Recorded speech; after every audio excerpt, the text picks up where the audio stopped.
하나님의 말씀은 요한복음 12장 24절부터 26절까지입니다. 12장 요한복음 12장 24절부터 26절까지입니다.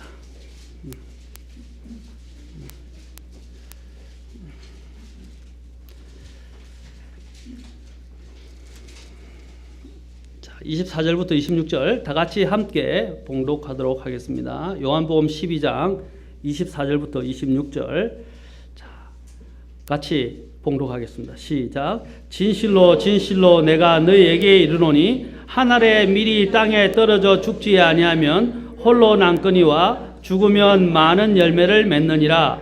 자기 생명을 살아가는 자는 그것을 잃을 것이요 이 세상에서 자기 생명을 미워하는 자는 영생에 이르도록 그것을 간직하리라. 어떤 사람이 나를 섬기면 그는 나를 따를지니 내가 있는 곳에 거기에 내 종도 있으리니 어떤 사람이 나를 섬기면 내 아버지께서 그를 존귀히 여기시리라. 기도하겠습니다. 하나님, 오늘 이 말씀을 높이시고 오늘 저희들에게 이 말씀을 통해서 무엇이 가장 중요한 것인지를 발견할 수 있는 그런 특별한 시간이 되도록 주장해 주시옵소서. 저희의 부족함을 감추시고 하나님의 말씀의 권능과 또 주님의 영광만이 이 시간에 나타나기를 원합니다. 예수님의 귀한 존함을 받들어 기도하옵나이다. 아멘. 앉으시겠습니다. 오늘은 저는 선교는 하늘의 밀알이 땅에 떨어져 죽는 데서 시작된다. 선교는 하늘의 밀알이 땅에 떨어져 죽는 데서 시작된다라는 제목으로 여러분과 함께 나누고자 합니다. 초등학교나 중학교 때 여러분들은 특히 초등학교 시간에 자연과학 시간에 여러 가지 실험을 해보았을 것입니다. 많은 여러 가지 실험들이 있겠지만 그 중에서도 강낭콩의 성장에 관한 실험이 있습니다. 우리 아이들도 학교에서 이렇게 숙제를 갖고 와서 강낭콩을 씨를 갖고 와서 이제 심어서 이렇게 피우고 그것을 가지고 가서 또 학교에 제출하기도 하고 하더라고요.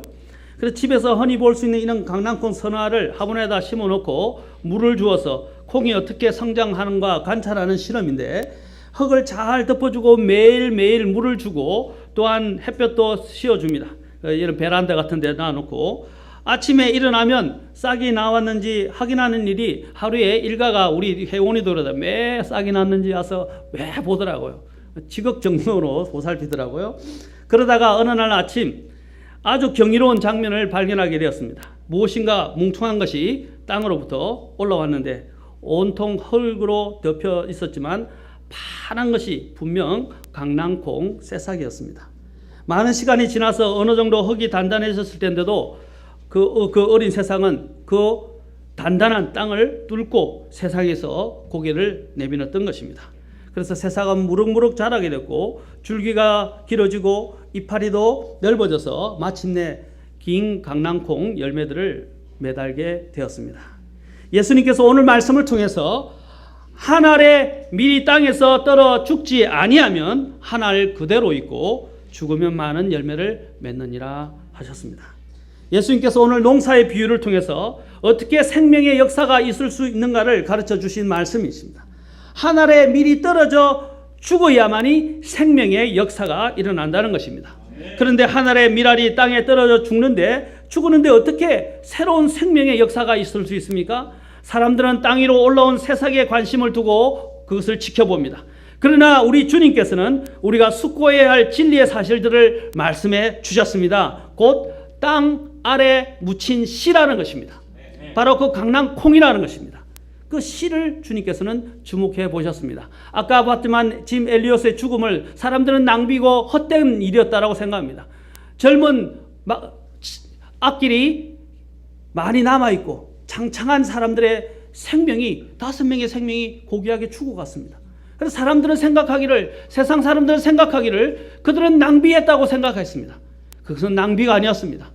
그 사람들의 고귀한 순교의 죽음으로 인해서 나중에는 그 마을 전체가 주님을 영접하게 되는 놀라운 일들이 일어나는 것입니다.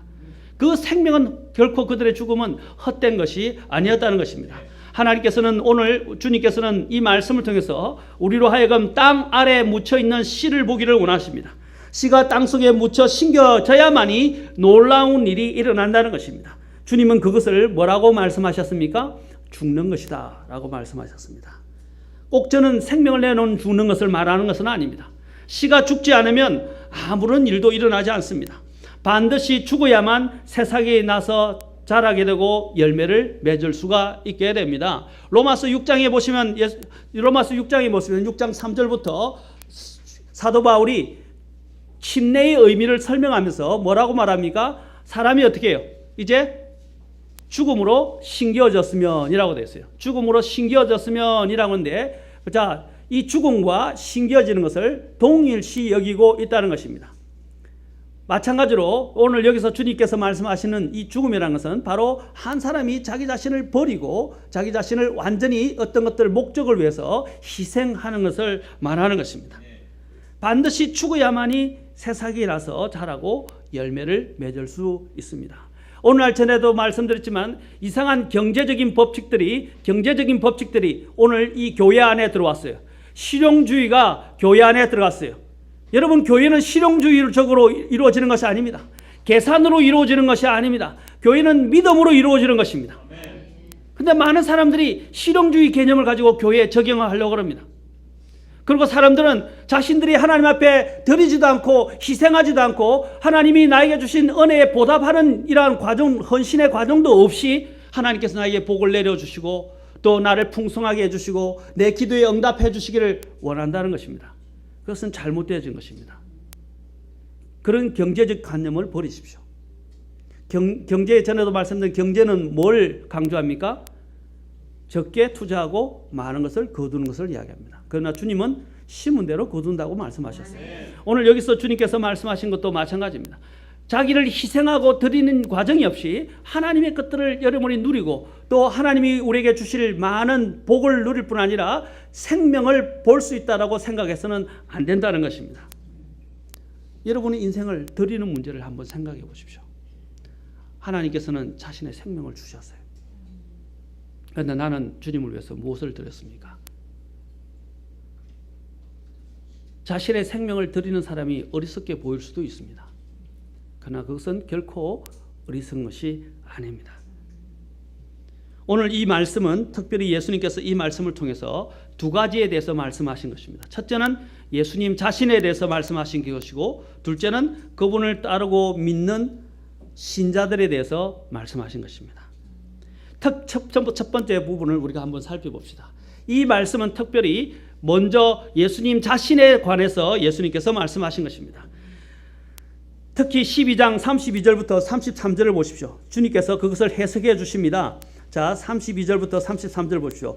나 곧 내가 땅에서 들리면, 이 말은 들린다는 말은 십자가에 매달려 죽게 되면이라고 그랬어요. 죽게 되면 뭐라고요? 모든 사람을 내게로 이끌리라. 아멘. 여기서 십자가에 내가 죽어야만이 모든 사람들을 내게로 이끌리라 하셨습니다. 33절 보십시오. 그분께서 이것을 말씀하사 자신이 어떤 죽음으로 죽을지 표적으로 보여주시니. 자, 보십시오. 자신이 어떤 죽음으로 죽을지 표적으로 보여주신 것이 무엇입니까? 십자가에 매달려 죽는 것입니다. 여러분, 십자가 표상을 걸어놔야만이 십자가 아니에요. 십자가는 상징적인 의미예요.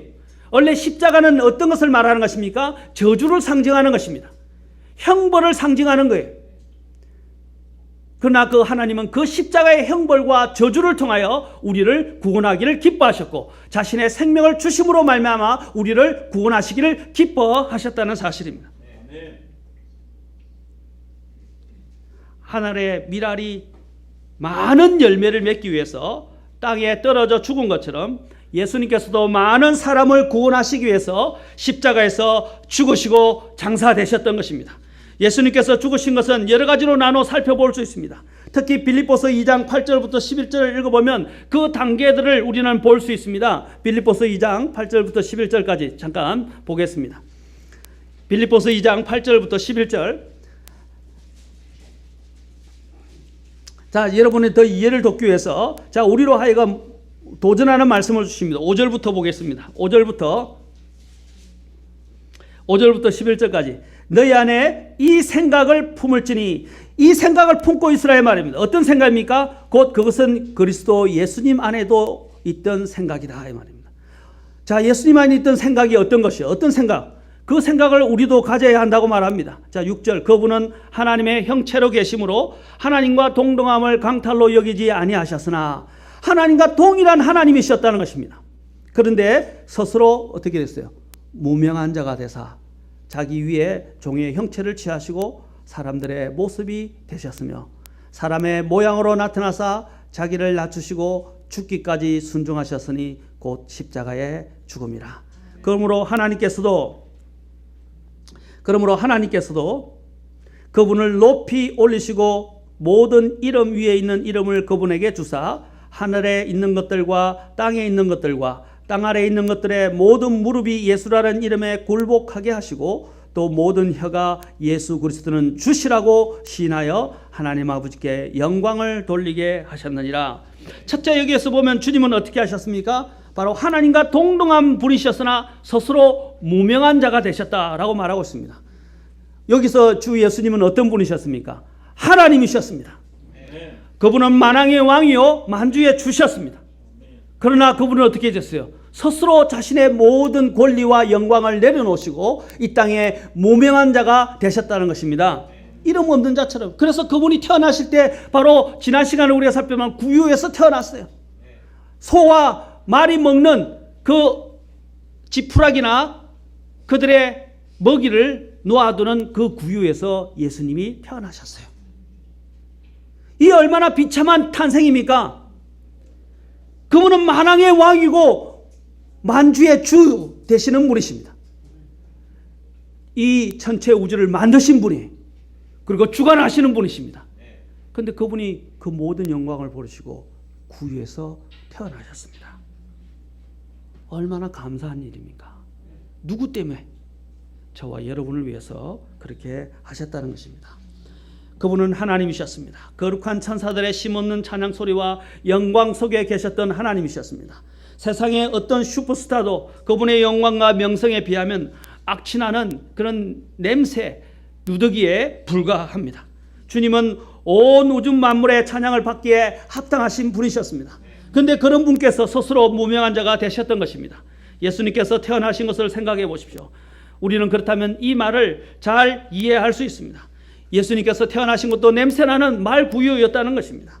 세상의 귀족들과 왕족들의 자녀가 태어날 때 푹신한 침대와 또한 수많은 하녀가 수발을 들고 비단 이불에 쌓여서 만인의 환호 속에서 태어나지만 만왕의 왕이신 예수님께서는 여관도 못 빌려서 어두컴컴하고 말똥 냄새가 진동하는 곳에서 태어나셨던 것입니다.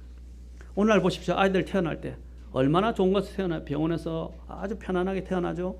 심지어는 어떻게 해요? 또 태어나자마자 또 산후조리원에 가서 엄청난 대접을 받죠. 그러나 예수님이 태어나실 때는 그런 것이 없었어요. 그 추운 겨울에 말구유에서 추운 때가 시작되는데, 겨울이 아닙니다. 원래는 추운 때 시작되는데 바로 그때 말구유에서 태어날 자리를 찾지 못해서 말구유에서 태어나셨습니다. 주님은 단 몇 명의 하나님을 두려워하는 자에게만 경배를 받으셨습니다. 사람들이 저마다 집을 사고 치장하고 좋은 음식과 좋은 환경 속에서 살려고 하지만 하나님께서는, 예수님께서는 그런 것들을 전혀 바라지도 않으셨습니다. 주님의 처소는 들판에서나 바위나 맨 땅이었을 뿐이었습니다. 누가복음 9장 58절을 보시면 이렇게 기록되어 있습니다. 예수님께서 그에게 이르시되 여우도 굴이 있고 공중의 새도 보금자리가 있으되 사람의 아들 예수님은 머리 둘 곳이 없도다. 주님은 머리 둘 곳을 찾지도 않으셨어요.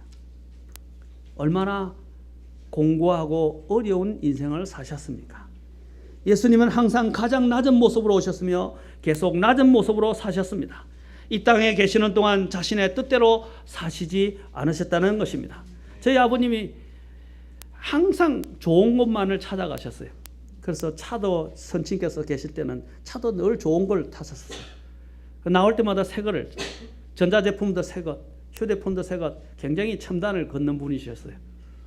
그러다가 나중에 이제 사업이 망하고 난 다음에 그랜저를 타시다가 그때 이제 갑자기 소나타로 바꾸려고 하니까 마음에 안 드는가 봐요.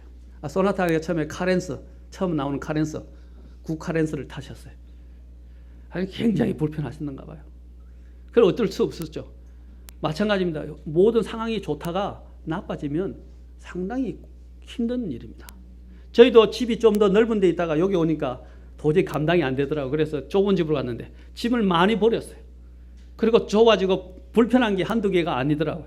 그래도 어떻게 해요? 하나님 은혜로 우리에게 주신 것들에서 감사하며 살아야죠. 그렇죠? 그런데 어쨌든 간에 사람들이 더 좋은 곳에 있다가 좋지 않은 곳으로 가기는 쉽지 않아요. 그러나 우리 주님께서는 가장 높고 가장 영광스러운 곳에서 가장 낮고 가장 천한 곳에서 생활하셨다는 사실입니다. 얼마나 불편하셨겠습니까? 그러나 주님께서는 그 모든 불편함을 다 감수하셨습니다. 그 이유가 무엇입니까? 저와 여러분을 위해서 있다는 것입니다. 예수님은 가장 낮은 모습으로 오셨고 계속 낮은 모습으로 사셨습니다. 이 땅에 계시는 동안은 절대로 자신의 뜻대로 사시지 않으셨, 자신의 원대로 사시지 않으셨다는 것입니다. 오직 그분의 생각 속에는 하나님의 뜻대로 살고 하나님의 뜻을 성취하고 죽어가는 저 영혼들을 영원히 생명으로 건지시고자 하는 바로 그 일념 하나로만 이 세상을 살아가셨다는 것입니다.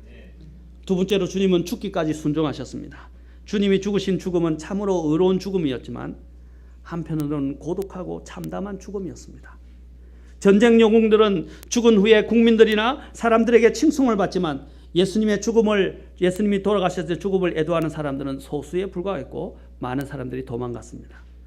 예수님의 죽음은 장렬하고 칭송받는 죽음이 아니라 불법적인 죽음이었고 부당하게 고통을 당하시고 십자가에 죽으셨습니다. 주님이 고초를 당하신 그 고초는요, 법적으로 불법이었어요. 그리고 그분은 부당하게 밤새도록 신문을 당하시고 십자가의 처형을 받으시고 죄목도 완전히 정해지지 않은 상태에서 부당하게 돌아가셨습니다. 죄 없으신 분께서 강도나 반역자처럼 취급을 당하시고 모진 고초를 받으시고 십자가의 형벌을 받아 죽으셨습니다. 배고픔과 피곤함과 잠 못 이룸과 목마름과 외로움과 심지어는 살과 영혼이 찢어지는 아픔을 겪으셨고 버림을 받는, 심지어는 하나님 아버지께로부터도 버림을 받는 외로움의 절규로 십자가에서 돌아가셨습니다. 세상에 어느 누가 이러한 죽음을 택하겠습니까? 설사 이것이 그에게 무한한 영광이 돌려진다 한들 기꺼이 이러한 죽음을 죽을 사람이 몇 명이나 있겠습니까? 예수님이 십자가의 형벌을 받아 죽으신 것은 바로 자신의 죄 때문이 아니었습니다. 죄로 인해 고통받고 영원한 멸망을 향해 가는 저와 여러분과 같은 죄인들을 구원하시려고 스스로 자신의 목숨을 내어놓으셨던 것입니다. 왜냐하면 그분만이, 예수님만이 완전한 사람이고 완전한 하나님이신 예수님만이 죄인들을 영원한 형벌에서 구원하실 수 있는 완전한 대속물이셨기 때문입니다. 그래서 로마서 5장 6절부터 8절에서는 이렇게 말씀하십니다. 우리가 아직 힘이 없었을 때에 그리스도께서 정하신 때가 되어 경건치 아니한 자들 위해서 죽으셨느니라. 어려운 사람을 위해서 죽으려는 자가 거의 없고 선한 사람을 위해 감히 죽고자 하는 자가 혹 있거니와 우리가 아직 죄인이었을 때에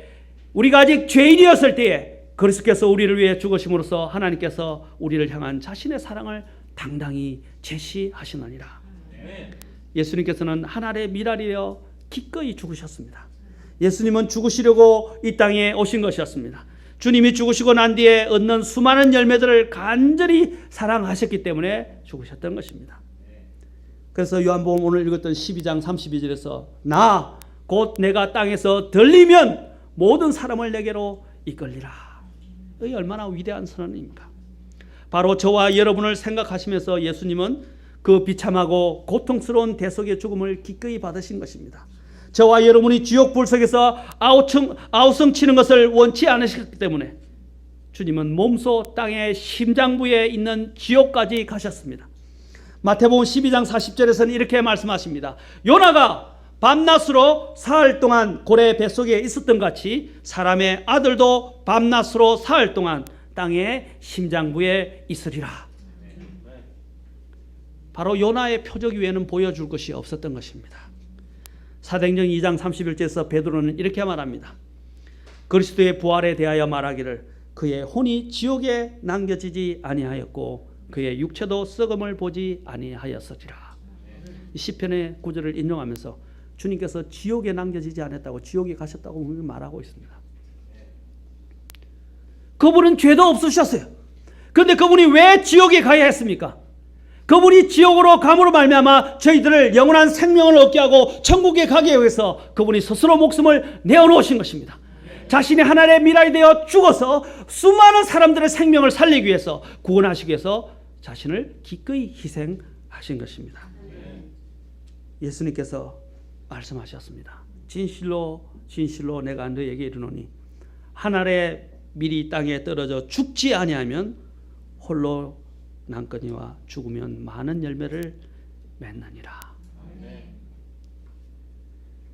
첫째는 바로 예수님 자신에 대해서 말씀하신 것입니다. 두 번째는 주님은 이 말씀을 통해서 지금 이제 오늘 살아가는 우리들 신자들에게 주님께서는 말씀하십니다.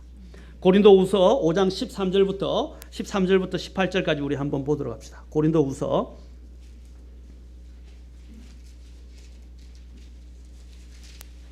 5장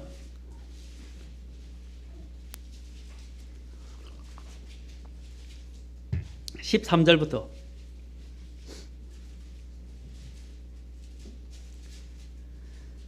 우리가 만일 미쳤어도 사도 바울 자신과 사도들을 이야기합니다. 그것은 하나님을 향한 것이요 정신이 온전하여도 그것은 너희를 위한 것이니 이는 그리스도의 사랑이 우리를 강건하기 때문이라. 우리가 이같이 판단하노니 곧 한 사람이 모든 사람을 위하여 죽었으면 모든 사람이 죽었느니라. 그분께서 모든 사람을 위하여 죽으신 것은 살아있는 자들이 이제부터는 자기들을 위하여 살지 아니하고 오직 자기들을 위하여 죽었다가 다시 일어나신 분을 위하여 살게 하려 함이니라. 그러므로 이제부터는 우리가 아무도 육신을 따라 알지 아니하노니 참으로 우리가 그리스도를 육신을 따라 알았으나 이제부터는 그분을 더 이상 그같이 알지 아니하노라. 그런즉 누구든지 그리스도 안에 있으면 그는 새로운 창조물이라. 우리 아까 자매님 간증하셨는데 그 구절이죠. 그 옛 것들은 지나갔으니 보라 모든 것이 새롭게 되었도다. 자, 그렇게 하셔서 어떻게 하십니까? 18절 모든 것이 하나님에게서 났으며 그분께서 예수 그리스도를 통하여 우리를 자신과 화해하게 하시고 원수였던 우리를 화해하게 하셨어요. 그리고 또 화해하게 하는 사역을 우리에게 주셨다. 아멘. 우리에게 이런 화해하게 하는 사역을 주셨다고 말씀하고 있습니다.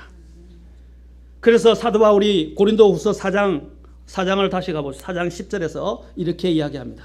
그가 바로 이런 화해하게 사역, 이 귀중한 생명의 복음을 사람들에게 전하기 위해서 그가 어떤 고초를 당했는지를 오늘 고린도후서 4장에서 그는 이야기합니다. 4장 7절 보십시오. 그러나 우리가 이 보배를 질그릇 안에 가지고 있나니 이것은 뛰어난 권능이 하나님에게서 나며 우리에게서 나지 아니하게 하려 함이라. 이 보배가 누굴까요? 예수 그리스도죠. 질그릇이 누구예요? 질그릇은 바로 우리 자신을 이야기하죠. 우리 안에 있는 예수 그리스도입니다.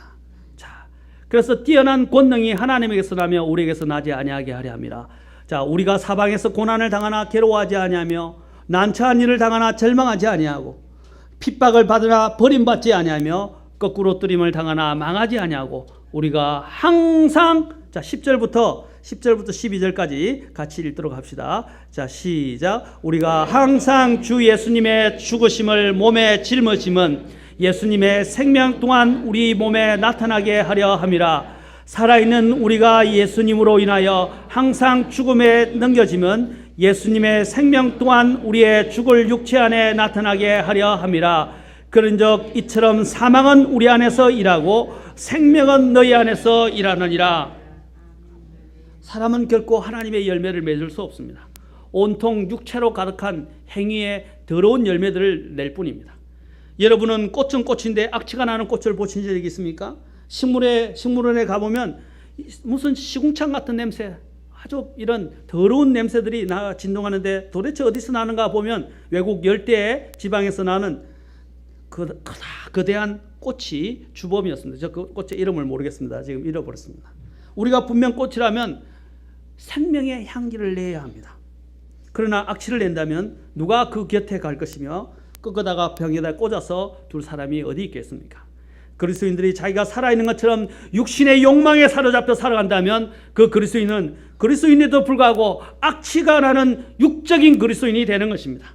한 알의 밀알이 죽는 것처럼 자기를 죽었다고 생각하고 그리스도께 자기 자신을 온전히 내어주는 삶이란 쉬운 것이 아닙니다. 그렇게 하기 위해서는 어떻게 해야 되겠습니까? 예수님과 함께 낮아져야 합니다. 예수님이 말씀하신 것처럼 자기 자신에 대하여 죽어야 합니다. 아멘. 죽어야 돼요. 죽어야 됩니다. 여러분 죽으셨습니까? 아니면 아직도 살아 있습니까? 에베소서와 골로새서는 우리가 그리스도인이 되고 난 다음에 생각의 영 안에서 새롭게 되면서 이전에 속했던 옛 사람의 이전 행실들을 어떻게 했어요? 벗어버리라 그랬어요. 그리고 새 사람을 입었으니 라고 되어 있어요. 새 사람을 입었다고 되어 있어요. 이전에 냄새가 나던 이 준성은 십자가 예수님을 믿음으로 말미암아 죽었다는 것입니다. 그리고 예수님을 통해서 나는 이제 새로운 생명을 얻게 됐고 새로운 사람으로 태어났다는 사실입니다.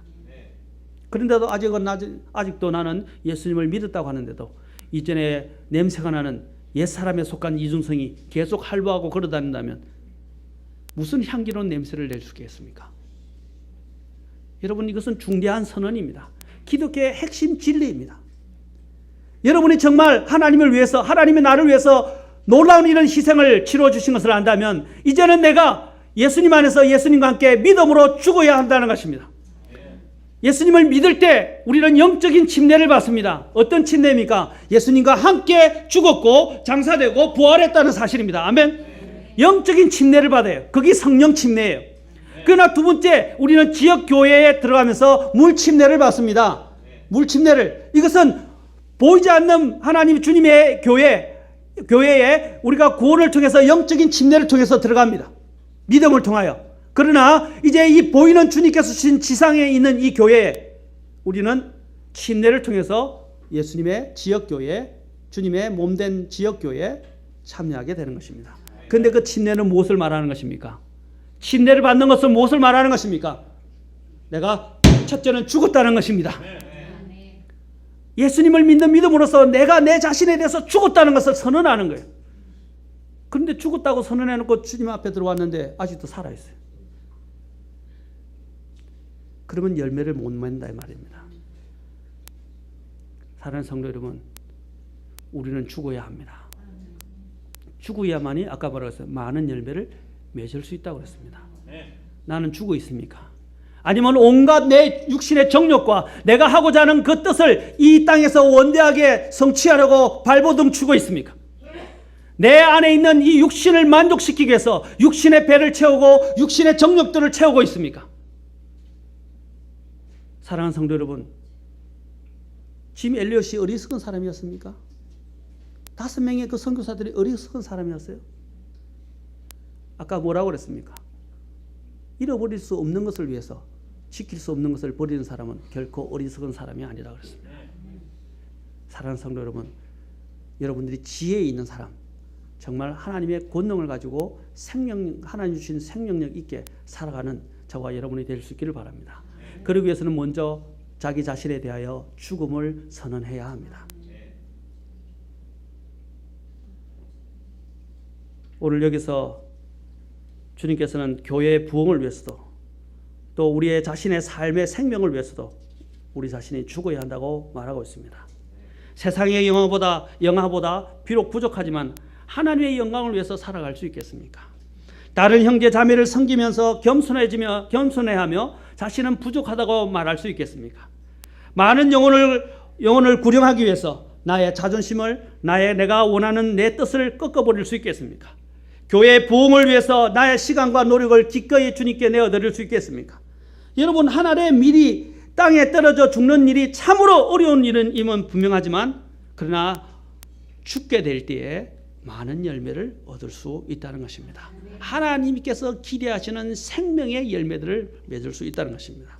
하나님께서는 여러분의 삶이 이기적이고 게을러서 하나님께 아무런 열매를 맺지 못하는 삶을 결코 기뻐하지 않으신다는 것을 깨달을 수 있기를 축원합니다. 사랑하는 성도 여러분, 죽음을 선언하십시오. 죽음을 알고 죽었다고 여기고 죽음을 선언하십시오. 그리고 내 자신을 살아있는 희생물로 하나님 앞에 드리시기 바랍니다. 이것이 로마서 6장의 침례의 비결에서 이야기하는 것입니다. 잠깐 로마서 6장만 이야기하고 오늘 마치겠습니다. 오늘 시간상 로마서 6장 잠깐 가겠습니다.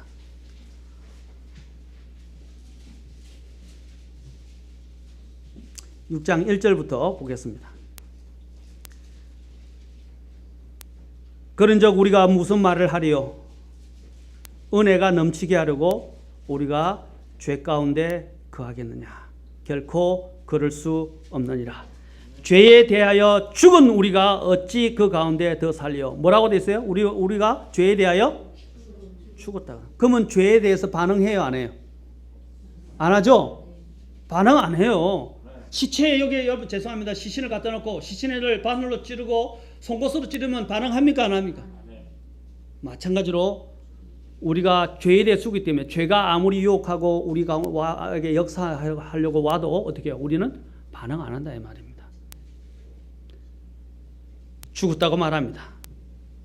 그리고 그래서 죄 가운데 더 이상 살 수 없다고 말합니다. 3절 보십시오. 예수 그리스도 안으로 침례를 받은 우리가 다 그분의 죽음 안으로 침례를 받은 줄을 너희가 알지 못하느냐. 그러므로 우리가 죽음 안으로 침례를 받아 그분과 함께 묻혔나니 이것은 그리스도께서 아버지의 영광을 힘입어 죽은 자들로부터 일으켜 지신 것 같이 우리도 생명의 새로움 속에서 걷게 하려 함이라. 아멘. 그래서 5절 보십시오. 만일 우리가 그분의 죽음과 같은 모양으로 심겨졌다. 여기 함께 심겼으면 이 말은 뭡니까? 죽었다는 것입니다. 또한 그분의 부활과 같은 모양으로 되리라. 우리가 이것을 알거니와 자 안다라는 말을 지금 여기서 또 쓰고 있어요. 자 3절에도 보면 알지 못하느냐라고 말하고 있어요. 6절에도 보십시오. 알거니와 라고 말합니다. 알아야 돼요. 첫째는 우리의 옛사람이 그분과 함께 십자가에 못 박힌 것은 죄의 몸을 멸하여 이제부터는 우리가 죄를 섬기지 아니하게 하려 함이니니 죽은 자는 죄로부터 해방되었느니라. 아멘.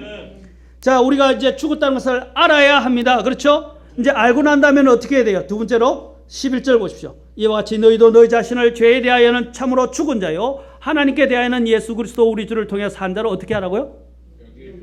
여기라. 내 거로 만들라 이 말입니다. 머리로만 알지 말고 내 거로 만들라 이 말입니다. 나는 죽었다 선언하라 이 말입니다. 여기서 끝나면 안 돼요. 13절 보세요. 또한 너희 지체를 불의의 도구로 죄에게 내주지 말고 오직 너희 자신을 죽은 자로부터 살아난 자로서 하나님께 드리고 너희 지체를 의의 도구로 하나님께 드리라. 자, 여기서 세 가지 중요한 단어를 이야기합니다. 다음에 제가 할 거는 첫째는 알아야 돼. 알지 못하느냐? 옛날에 그런 말 있죠. 알아야 면장을 하지. 알아야 돼. 두 번째는 뭡니까? 여기라 이 말입니다. 내 거로 삼으라. 자, 여기는 것에서 끝나면 안 돼요. 어떻게 하라고 이제는? 더 적극적으로 나가야 돼요. 우리 그리스도의 삶이 왜 피폐해지고 가다가 이렇게 흐지부지 되는 줄 아십니까? 두 가지는 해요. 알아요. 그 다음에 여기긴 해요. 확신을 해요. 그런데 어떻게 해요? 더 적극적인 방법으로 하나님 앞에 드리지를 않는다 이 말입니다. 여기는 뭐라고 그랬어요? 드리라 그랬어요. 드려야 됩니다. 아멘. 아까 짐 엘리엇과 그의 5명의 선교사가 자기의 인생을 드린 것처럼 우리도 주님을 위해서 드려야 합니다. 아멘. 우리는 우리 자신을 드린다 할지라도 우리는 주님의 은혜를 다 못 갚습니다. 그 은혜를 갚을 수 없어요. 우리는 어차피 죽었어야 할 인생이었습니다. 그런데 주님께서는 생명 가운데서 살 수 있도록 우리를 받아주셨습니다. 그것은 바로 그렇게 될 수 있었던 것은 주님께서 자신을 한 알의 미랄이 돼서 자기 자신의 생명을 희생시키심으로써 바로 우리에게 그러한 본을 남겨주셨다는 사실입니다. 얼마나 감사합니까? 우리나라에 들어온 토마스 선교사라고 있습니다. 여러분 토마스 선교사 아십니까? 로버트 토마스 선교사. 우리나라의 최초의 많은 분들이 개신교라 하는데 이분은 해중교회 출신입니다. 해중교회 출신인데 그분이 여러분이 알고 있는 역사에 많은 부분들을 제가 말씀드리고 싶지는 않습니다. 이제 다른 나라에서 병인 양요 시절에 로저 함대를 타고 한국으로 오려다가 영국인 선원 호가스의 알선으로 인해서 제너럴 셔먼호를 타고 대동강까지 이렇게 왔던 선교사였습니다. 그런 이전에도 한국인들과 여러 번 접촉을 하면서 또 만나기도 하고 한국어를 또한 한 캐톨릭 선교사를 통해서 신자를 통해서 한국어를 배우게 되었고 한국인 2명과 함께 더불어 또한 계속 사귀면서 한국어를 배우게 되었습니다. 그런 이러한 제너럴 셔먼을 타고 성천에서 대동강까지 왔었습니다. 그런데 이 대동강까지 왔는데 대동강의 평양 근처에 셔먼호가 평양 근처 대동강에 도착해서 역시 우려하던 대로 조선군과 무력 충돌이 발생하게 되었습니다. 대동강변에 자초하게 된 셔먼호는 최대의 위기를 맞게 되는데 한편 불바다가 된 셔먼호 위에서는 백기를 들고 화염속을 헤치며 사력을 당해 강가로 책을 던지는 사람이 있었습니다. 그가 바로 토마스 선교사였습니다. 당시 우리의 조선은 거듭되는 외세에 열강들의 침으로 말미암아 많은 어려운 상황 가운데 있었습니다. 또한 대원군의 세국 정책이 맞물려서 그 어느 때보다도 외국인에 대한 감정이 나쁜 시기에 이르렀습니다. 1866년 8월 27일 평양의 한 포구에 정박한 이 셔먼호는 조선을 향해 강력하게 통상을 요구하게 됐고 또 조선의 군인 이현익을 억류하고 총과 포를 쏘아 사상자를 내는 등 강압적인 행동을 거듭했습니다. 그러다가 9월 1일에 양각도의 모래탑에 배가 자초하게 되는데 이때 격분한 조선의 군인들이 배를 공격해서 배에 타고 있던 사람들이 모두 죽게 되었습니다. 단 한 건이라도 여기 있던 아까 토마스 선교사는 단 한 건이라도 더 조선인들에게 자신의 말씀을 하나님의 말씀을 전하기 위해서 그는 끝까지 애를 썼습니다. 그는 마지막 남은 한 권의 성경책을 품 안에 품고 강물로 뛰어들었고 곧 조선군들에게 생포고를 당했습니다. 조선의 군인들이 배를 공격하자 배에서 탈출을 시도하던 토마스 선교사님도 27살의 나이로 목숨을 잃게 되었습니다. 그 토마스 선교사님을 죽인 그 병사가 박충건이라는 사람이었는데 그 후에 그는 이렇게 말했습니다. 내가 서양 사람을 죽이는 중에 한 사람을 죽인 것은 내가 지금 생각할수록 이상한 감이 들었습니다. 내가 그를 찌르려고 할 때에 그는 두 손을 마주잡고 무슨 말을 한 후에 붉은 배를 입힌 책을 가지고 웃으면서 나에게 받으라고 권하였습니다. 내가 죽이기는 하였으나 이 책을 도저히 받지 않을 수가 없어서 받았습니다.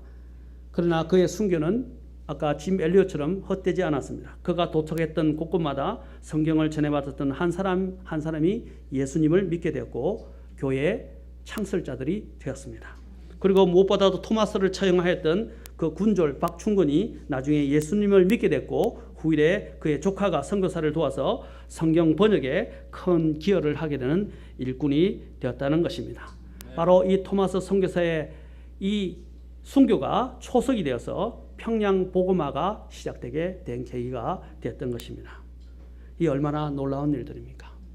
이 사람도 굉장한 유명한 사람이었고 대학도 나오고 그 당시에 대학도 나오고 굉장히 똑똑한 전도가 유명한 사람이었어요. 근데 그 모든 배경을 던져버리고 그가 조선인을 사랑해서 그 배를 타고 셔먼을 타고 들어오다가 여러 가지 어려움을 당하고 체포됐다가 성경을 전해주고 목배임을 당해서 죽게 되었습니다. 그 사람의 순교가 헛된 것이었습니까? 그 하늘의 미랄이 죽음으로 말미암아서 우리의 조선 땅에 성경이 들어오게 되었고 그것으로 인해서 평양 대보응회가 시작되고 수많은 조선인들이 목사가 되고 또한 사역자가 되고 주님을 섬기는 유수한 일꾼들이 배출되게 되었다는 사실입니다. 하늘의 미랄의 희생으로 인해서 많은 열매를 맺습니다. 하나님은 저와 여러분이 바로 그와 같은 하늘의 미랄이 되기를 원하십니다. 선교를 위한 미랄이 되기를 원하십니다. 꼭 선교사로 나가지 않더라도 저와 여러분이 할 수 있는 일들이 있어요. 첫째는 주님께 순종하고 자기 자신을 헌신하는 것입니다. 꼭 선교사로 헌신하는 게 아니라 나에게 부르신 것이 무엇인지를 알아야 하는 것입니다. 다음에 제가 설교하겠지만 사도행전 9장에 보면 9장 5절과 6절에서 사도 바울이 구원받고 난 다음에 한 메시지가 뭐예요? 한 자신의 고백이 뭐예요? 하나님 앞에 그는 뭐라고 고백했어요? 주여 내가 무엇을 하기를 원하시나이까? 라고 기도했습니다. 구원받고 난 다음에 그가 제일 먼저 하나님께 물었던 것이 무엇입니까? 내가 무엇을 하기를 원하시나이까? 하나님은 여러분이 하나님을 위해서 하기를 원하십니다. 지금 선교사로 나가지 않는다면, 전임 사역자로 가지 않는다면 여러분이 할 수 있는 일이 있습니다. 첫째는 기도하는 일입니다. 선교를 위해서 기도하는 일. 두 번째는 어떻게 합니까? 물질을 주님 앞에 드리는 일입니다. 세 번째는 여러분들이 가지고 있는 이 몸을 살아있는 희생물로 하나님 앞에 최선을 다해서 드리는 일들입니다. 그렇게 하게 될 때 여러분의 그 미랄로 드려졌던 희생이 결코 헛되지 않게 주님은 역사하셔서 수많은 생명들이 구원받고 수많은 생명들이 또한 하나님 앞에 나오게 되는 그런 놀라운 일들이 일어날 수 있다는 사실입니다. 아멘. 사랑하는 성도 여러분, 하늘의 미랄이 되시기 바랍니다. 기도하시겠습니다.